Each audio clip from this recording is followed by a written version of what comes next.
really excited. I am Shalon, beauty architect. I was just really ecstatic when Ariel reached out to me and told me what her vision was for today. As a young woman of excellence, I will nurture healthy relationship and unhealthy relationships. Today I am doing like makeup. A lot of times when you're doing headshots, it's not all about the beat. It's all about just, bringing out your best self, enhancing their beauties. As a young woman of excellence, I will love and respect myself, my mind, and my body. As a young woman of excellence, I will walk in confidence, integrity, and professionalism. As a young woman of excellence, I am in competition with no one except who I was on yesterday. As a young woman of excellence, I will commit to my future and my goals. As a young woman of excellence, I am resilient. As a young woman of excellence, I commit to being a leader and a contributing citizen to my community.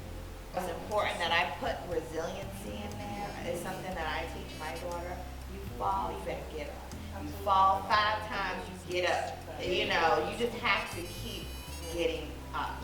I think something to help you understand it and to move on through life is not to look at everything as a bad thing. It's a life lesson.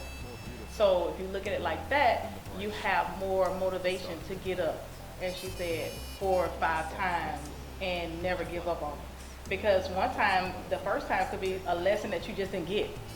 And if you do it the second time, you just have to learn. That's all. I never look at it. It's a journey for us. That's all. If you look at it as a journey, it's a perception on how we think. So, what does anyone have a word? Most people chose like a word for 2020. Like mine is focus. Mine is discipline.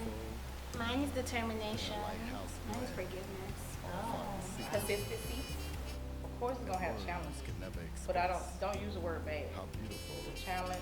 It's a lesson learned. I think it's important for us, especially older women, reach back to our younger princesses and help them, be better women as they grow up through their journey.